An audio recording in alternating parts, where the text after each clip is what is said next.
Sheelu Abraham presence. Sheelu എനിക്ക് തോന്നുന്നു ആദ്യമായിട്ട് സിനിമയിൽ എത്തുന്നത് എന്നിലൂടെയാണ്. ആ ഒരു സത്യം ഞാൻ പറയുകയാണ്. കാരണം മംഗ്ലീഷ് എന്ന് പറയുന്ന സിനിമയിൽ എന്റെ വൈഫായിരുന്നു, മമ്മൂക്കയുടെ കൂടെ ആയിരുന്നു. അന്ന് ഞാൻ ലിസ്റ്റിന് അമ്മയുടെ ഒരു മെമ്പർഷിപ്പ് വെയിറ്റ് ചെയ്യുന്നുണ്ട്. 2 സിനിമയും കൂടി കഴിഞ്ഞാൽ മെമ്പർഷിപ്പ് ഉണ്ടാവും. പക്ഷെ ബാല പോയ എന്റെ ഐശ്വര്യമാണ് ബാല എന്ന് പറയുന്നത്. മരിച്ച വീട്ടിൽ പോലും കോട്ടിട്ടിട്ട് പോകുന്ന ഒരു മനുഷ്യൻ. ഇത്രയും ചൂടുള്ളപ്പോ ആരെങ്കിലും വിചാരിക്കും അങ്ങനെ? അതാണ് ബി ഡിഫറെന്റ് എന്നുള്ളതാണ്. ഇത്രയും കൂട്ടത്തിൽ ശ്രദ്ധിക്കപ്പെടുന്നത് അദ്ദേഹം തന്നെയാണ്.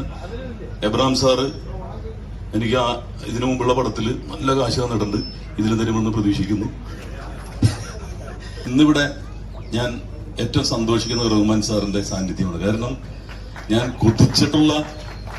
കാണാൻ കൊതിച്ചിട്ടുള്ള, കാരണം ഞാൻ ഷൂട്ടിംഗ് കാണാൻ വേണ്ടിയിട്ട് ഞാൻ ഇടിച്ചു നിന്നിട്ടുണ്ട് റഹ്മാൻ സാർ എന്റെ വീടിന്റെ അടുത്ത്.